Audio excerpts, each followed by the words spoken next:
नमस्कार। इस वक्त के बुलेटिन के साथ हाजिर हूं मैं अनुपम। प्रदेश की हर छोटी बड़ी खबरों को लेकर, नेपाल में राजनीतिक संघर्ष और हिंसक सत्ता परिवर्तन को लेकर भारत में सियासी बयानबाजी जारी है।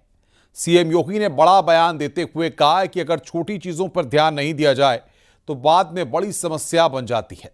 वहीं अखिलेश यादव ने इसे वोट चोरी से जोड़ते हुए कहा कि अगर वोट चोरी नहीं रुकी तो जनता नेपाल की तरह सड़कों पर उतरेगी। बाबा बागेश्वर ने कहा, हिंदू राष्ट्र नहीं बना तो पड़ोसी मुल्क नेपाल जैसे हालात हो सकते हैं। देखिए रिपोर्ट।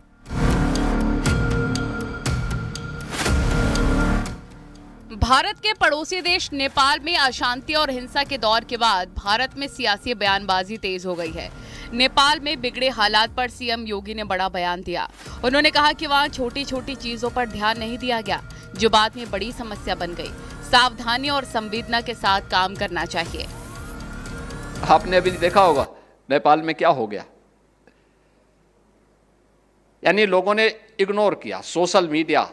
परिणाम क्या था, कैसी स्थिति हुई, विकास कैसे बाधित होता है, प्रगति कैसे बाधित होती है, कैसे लोगों के साथ खिलवाड़ हो जाता है। ये दृश्य कहीं और न हो, उसके लिए छोटी छोटी बातों पे ध्यान दें। वहीं अखिलेश यादव ने वोट चोरी के मुद्दे को नेपाल के हालात से जोड़ दिया। अखिलेश ने कहा, अगर वोट की डकैती चलती रही तो जनता सड़क पर उतरेगी। आसपास के देशों की तरह सड़कों पर जनता दिखाई देगी। तो ये डकैती हो रही वोट की, जो बात मैं कहना चाहता हूं, इसी तरह की वोट की डकैती होगी तो हो सकता है जो आसपास के देशों में जनता सड़कों पे दिखाई दी, हो सकता है जनता भी सड़क पर दिखाई दे। बागेश्वर धाम के धीरेन्द्र शास्त्री का कहना है कि पड़ोसी मुल्कों जैसे हालात भारत में ना हो, तो उसके लिए भारत का हिंदू राष्ट्र होना जरूरी है। भारत को हिंदू राष्ट्र बनाने के लिए धीरेन्द्र शास्त्री जल्द पदयात्रा करने वाले हैं।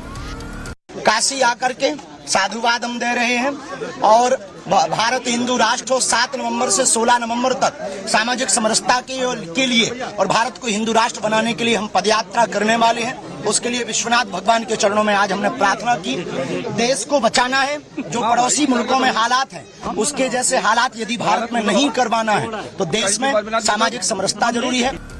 नेपाल में तख्ता पलट और हिंसा आगजनी के बाद भले ही हालात धीरे धीरे सामान्य होते दिख रहे हैं, लेकिन नेपाल में संघर्ष और सत्ता पलट के हिंसक दौर में तमाम सियासी दल और धर्मगुरु अपने नजरिए से बयानबाजी कर रहे हैं। Bureau report, news 18, Uttar Pradesh, Uttarakhand.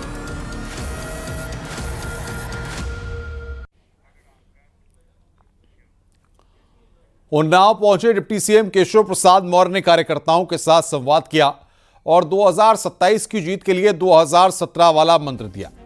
Keshav Maurya ने कहा है कि 2027 विधानसभा चुनाव से पहले पंचायत चुनाव जीतना है। अखिलेश यादव को सपने में सीएम की कुर्सी दिखाई दे रही है, लेकिन 2047 तक अखिलेश को सीएम का योग नहीं है। केशव मौर्य ने कहा कि अखिलेश यादव माफियाओं, गुंडों, दंगाइयों, अपराधियों के अलावा किसी का भला नहीं कर सकते। कि 2027 में हम 2017 दोहराएंगे। क्या दोहराएंगे? 2017 दोहराएंगे। 325 से अधिक विधानसभा में कमल के फूल वाले सदस्य जीत करके जाए, यह जिम्मेदारी आप सबकी। हमें गुंडों, अपराधियों, माफियाओं के हाथ में अपना देश सौंपना है, अपना भविष्य सौंपना है। सौंपना चाहेंगे क्या? फिर चुनाव में जमीनों में, मकानों में, दुकानों में कब्जा हो जाए, बहन बेटियों का मान सम्मान सुरक्षित न रहे, नौजवानों का भविष्य अंधकार में हो जाए, और जो प्रतिभाशाली बच्चे हैं बिना सैफई में पहला पहुंचाए, उनको प्रतिभा हो तो भी नौकरी ना मिले। 8.5 लाख नौकरियां दी गई है, किसी को एक पाई उस पर नहीं देनी पड़ी है। सरकार की